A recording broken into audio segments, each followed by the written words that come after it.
Hey everybody, Sneaky here from Sneaky Gaming, getting ready to jump in and play a little bit of Banished. This is a quiet old game. I think the last time I played it was about 3 years ago. I think it came out about 2014, so it's a 6-7-year-old game. But it's actually kind of a fun little city builder. If you get a chance to buy it on Steam, I'd say it's well worth the effort and the time. I have, how many hours do I have into this? Where is Steam? I need to restart Steam here in a minute, but let's see here. Banished. I have played 66 hours in Banished. The last time I played it seriously was going out there in, looks like April of 2017. My goal in this series is to really complete a lot of these achievements. You see, I've spent quite a bit of time doing that, but I need to go ahead and do some things like get a population of 600 and 900 citizens, so village and town I need to get into. I also want to get this established in the tenure at the same time. While I'm doing that, I should be able to do some of these smelters and lumberjacks. Stylish, I should be able to do. Blacksmith, I definitely can do that one. I'll probably skip the uneducated. I may do tombstone, but we'll see about that. That'll be a late game goal if I do anything. Definitely not going to do isolationist because I'm this series I'm going to focus on a lot of trading, and one with nature, definitely not going to do that because I do want to have crops and fields and orchards and pastures and all that good stuff. So I'll do a separate series on that if this actually does pretty well. I don't know how long it's going to run. We'll have to see about that. Hopefully getting back into Banished will be a nice back to the basics. And let's see if we can get this coming back up. There it is. I did do a little bit of looking for a map seed. It's going to be Sneakyville. And the map seed number that I'm going with is 786021191. We're going to do valleys, large terrain type, since I'm trying to get all those people. We're going to stay with a fair climate. I'm going to turn disasters on. I haven't played with disasters before, so that'll be new. There's tornadoes and fires and things like that, so I'll have to remember to make some, what are those things called? Wells in the areas that are far away from water, in case there's a fire that gets started. And the starting conditions, I'm going to go ahead and stay with the medium. When I do the one where I'm looking for the isolationist and the other things, I'll probably do that on hard, where I don't have quite as much food for and no seeds because I'm not going to be doing seed farming. I'm not going to do any trading. So again, we'll do hard on the next playthrough that I go through. But with that being said, let's go ahead and make sure I got my seed right, 786021191, and let's launch into Banished. So Banished is actually a fairly simple interface, but it's very complex with the mechanics behind it. I'm going to go ahead and take my my face off of here. There we go. So we can do that. I'm going to pause and zoom out and really take a look at our interface here on this first episode, and we'll see where we go from there. So this first one is basically how fast we're going to run. 1x, 2x, 3x. I think you can go up to 5, 10. You can basically speed your play up there. This gear is all the nice statistics, so you have the statistics about your town. We'll go ahead and keep that there. We have the event log. I like to put that down here towards the bottom. Here's the map. We won't have the map up very much. I'll use the map here in just a second as we're navigating around to kind of keep you oriented as to where we are. This is the assigned jobs. I do like to have the professions tile up. I'm going to put that right up here. So I've got everything kind of centralized over here. Here's the limits. So at the beginning, you basically have resource limits, and I really like to start these by doubling all the different resource limits so I can make sure that everybody is going to have what they want. Textiles, not so much right now. I'll go ahead and double the, we'll go up to 100 on the tools. Food, there's never any reason not to have food, so I go ahead and just max that all the way out. Herbs, I like to go ahead and double that to start with. Clothes, we'll make that up to 100. And alcohol, while we're not getting an alcohol right away, we'll probably bump that up to 1,000 for right now. So those are our resource limits we're going to play with to begin with. I will definitely be up to that in these logs and stone and everything as the city grows, but we'll continue on with that. This is a prioritization. So if I come in and have the my people remove resources, which is basically you have stone here, you have iron over here, you have trees, and then you also have things like this right here, which is a little bit of food. Let me zoom over. So you've got a little bit of food there that you can have them pick up. So all that can be marked, and you can do great big swaths, and we will here in a few minutes. I can do all resources, only trees, only stone, only iron. This removes roads, so once we start talking about the roads, we can add roads, remove roads, and we can cancel any removals that we might have. But the fact that here, if, for example, I wanted to have that food picked up first before anything else, I can come over here and say increase the priority, highlight the item that I want to have managed first, and that will actually put that higher up in the queue as they go through. The next icon here is showing paths. So if you click on one of your buildings or anything like that, once you get to houses, you can actually see where the employees live and where they work, and that helps you decide if they live in and working too far away. And then, of course, you got save camera locations. So, if I wanted to have a save here, we'll go ahead and save this into camera 1. This will always bring me right back into here. And I think all I have to do is press. I can't remember what the hotkey is, but there's a hotkey that'll bring me back here if I want to come back to here. What does it say? Click to save the current, restore it by pressing the hotkey Z. Okay. So again, we can see that. There we go. So again, if I save that, I move over, I press Z, it'll bring me right back into where I was. It also works if I've relocated. That's a good thing to go ahead and do, because sometimes you'll be looking at this upside down. It's really kind of get you confused as to what you're looking at. But if you press Z, it'll bring you right back in here, and that's one of the first things I like to do. Okay, and then this one here shows the help reference manual. The next one is homes. I'm playing on vanilla, so you have wooden houses, stone houses, and boarding houses. So the wooden house and the stone house basically do the same thing. They hold 2 adults. They have as many children as they need to have, up to 2 adults, I should say, because sometimes a spouse will pass away, and you'll be added 1 adult. And then you have the boarding house, which can hold multiple people as you go through.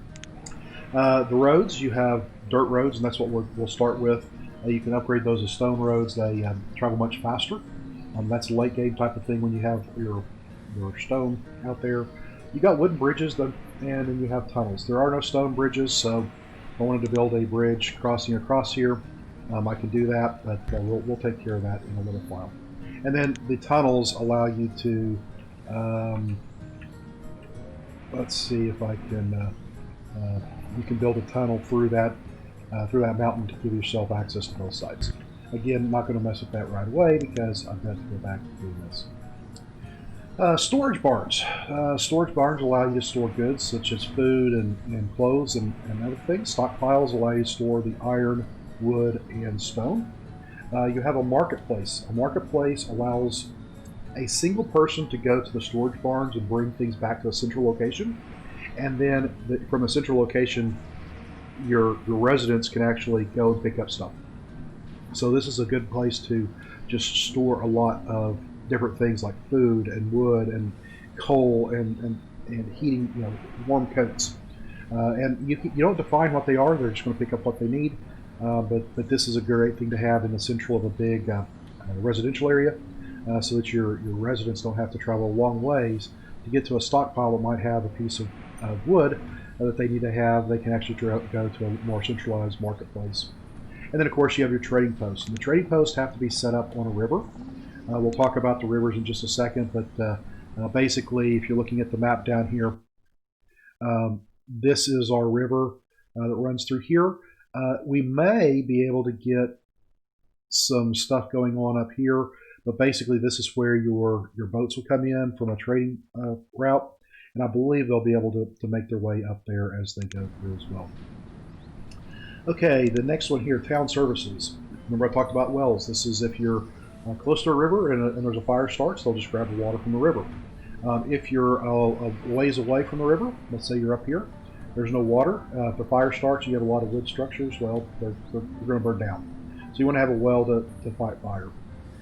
Schoolhouses, that educates your citizens.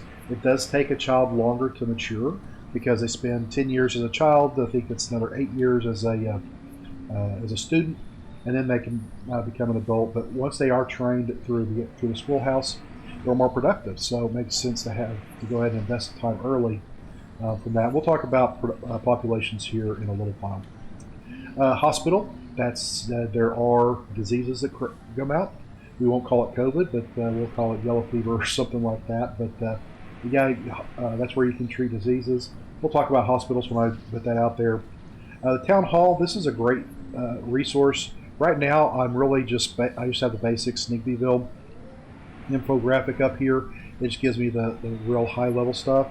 A town hall allows you to track things across multiple years, see how your production is going in real time, comparing different things out there. Chapel and cemetery, that helps your employees' happiness, because if they go to church, they have a way to relieve some stress there. If they have somebody that passes away, they have a place to go visit them. So again, happiness is something that you want to take care of, as well as health of your citizens. We're almost through with this menu here, and once we get through with this, we'll go ahead and jump in, and I'll show you the start of this, and we'll call that a day. And then I'll come back with the next episode, and we'll wrap up what's going on here. So here are different productions: a crop field, orchards, pastures. Those are, if you think about agrarian society.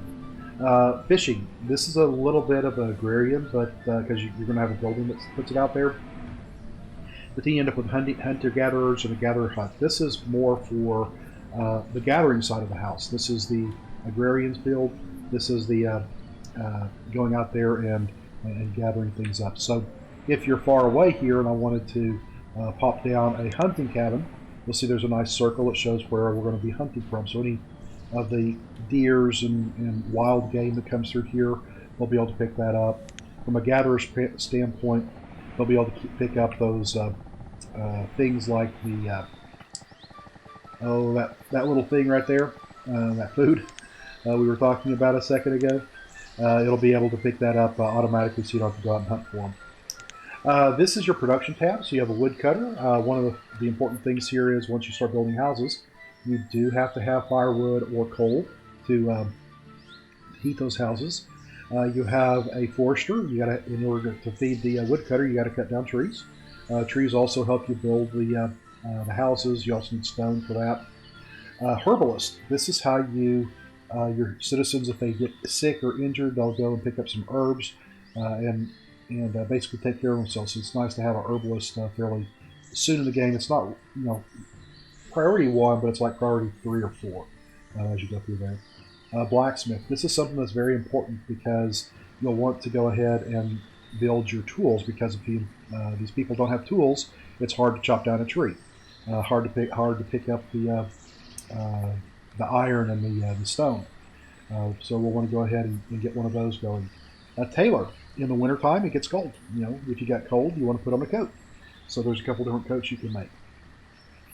A tavern brews alcohol to, again, have a nice place to go and visit with hang out with your friends at the evening after a long, hard day in the fields. You want to go ahead and have a tavern out there, but it's also a great way to later on in the game to actually get trade goods. So you could actually do some trading. Then you have mines and quarries. A mine allows you to mine iron and coal for a certain period of time. Quarry allows you to grab some stone. And last but not least, you have this last tab here, Remove Instruction Tool. We've talked about this. It's where you remove structures, all resources, just trees, stone, iron, remove roads, and cancel any removals that you may have out there. Okay, so let's go ahead and take a quick peek around the area here. If you'll notice, I do have quite a bit of room here. If I come over to my resource production, and let's see, yeah, let's take this.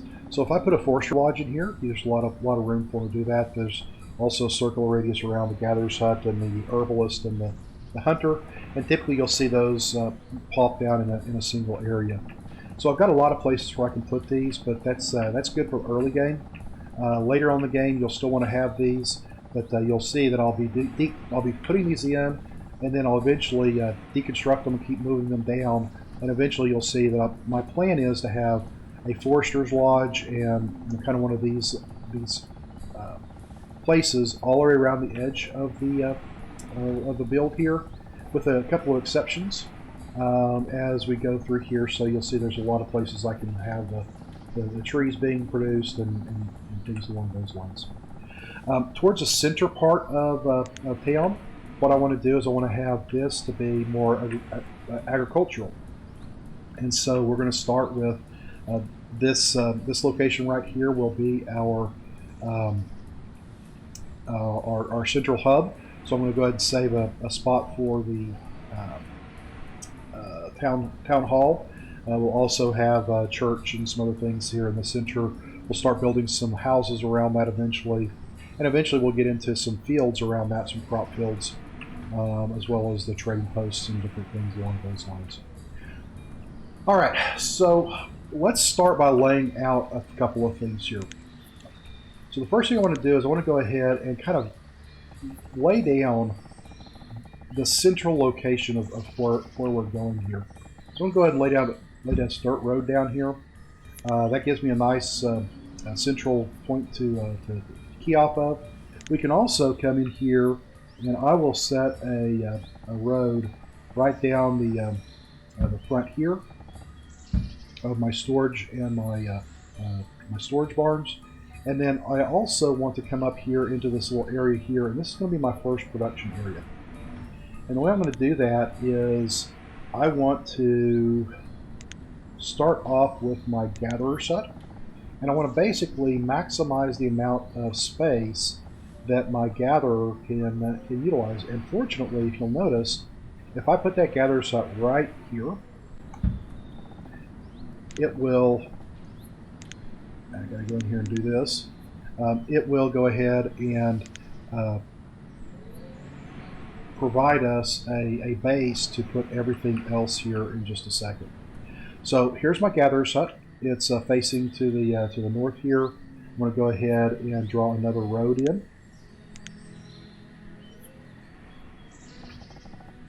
And this is called a crossroad.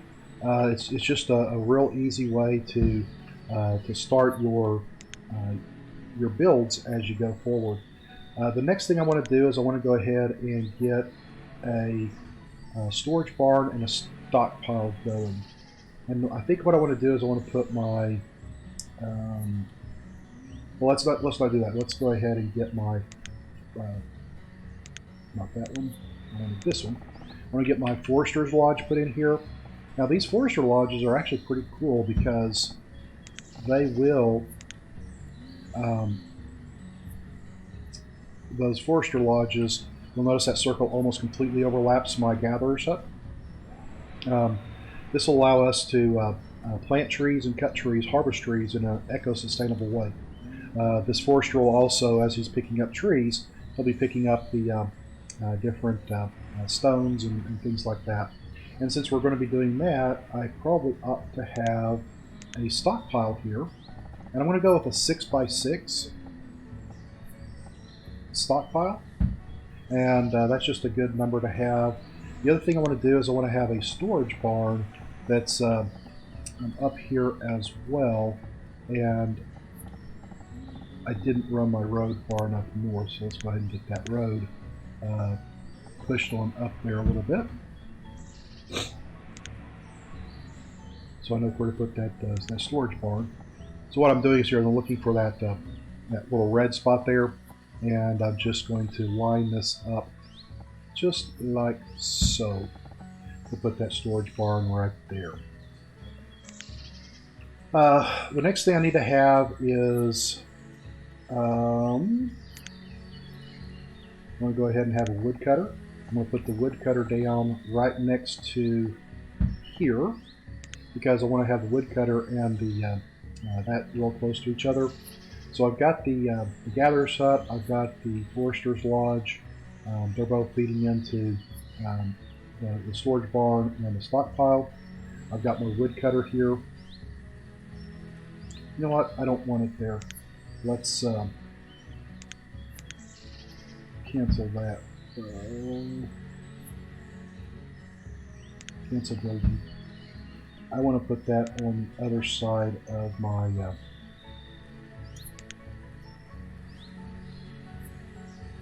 where is it? Production, woodcutter. We're going to put the woodcutter here. That's what I want to do.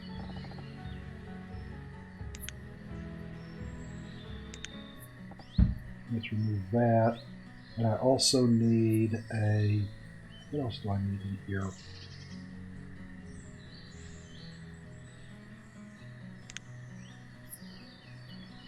Gatherer, forester, woodcutter. Woodcutter, forester. Don't need the herbalist right now.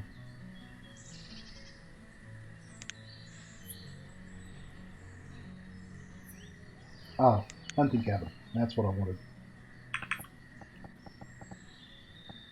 So we'll go ahead and put this hunting cabin right there. And that should be the production facilities that I want to have, with the exception that I still need to have my stockpile, my 6x6 stockpile. And we'll run that. Oh, that's dirt road. I don't want the dirt road. I want the stockpile.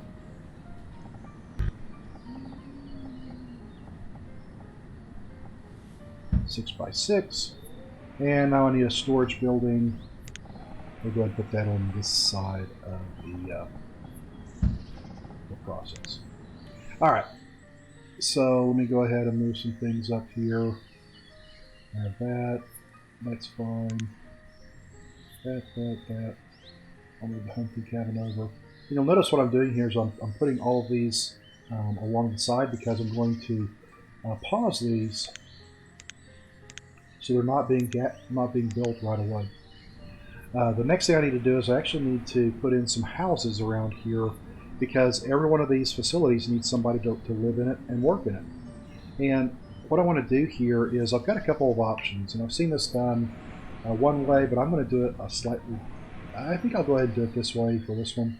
And basically what I mean here is I can take my houses and I could run them right down through here to give our give this a maximum amount of area for gathering crops and different things.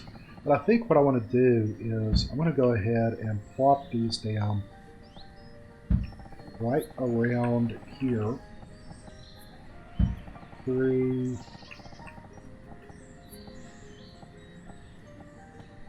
4, 5, and 6. And you'll see why I do 6 here in a few minutes. I'm going to take these and kind of plop those all right down through here.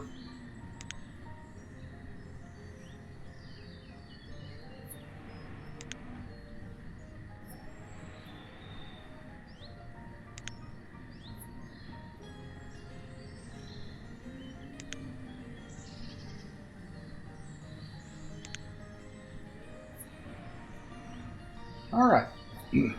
So this is our first production hub. This is where our people are right now. I'm going to go ahead and stop this right here, and when we come back on our next episode, I will show you my strategy for getting this first production hub up and running as quickly as possible. So with that being said, everybody, this is Sneaky signing off. I want to thank you for giving me some attention on this classic series called Banished. And if you like this content, please consider subscribing, give me a thumbs up, put a like on this here, throw a comment out there. Tell me if you like this content or if you want to see something different. But anyway, Sneaky signing off, everybody. Have a great day. Bye-bye.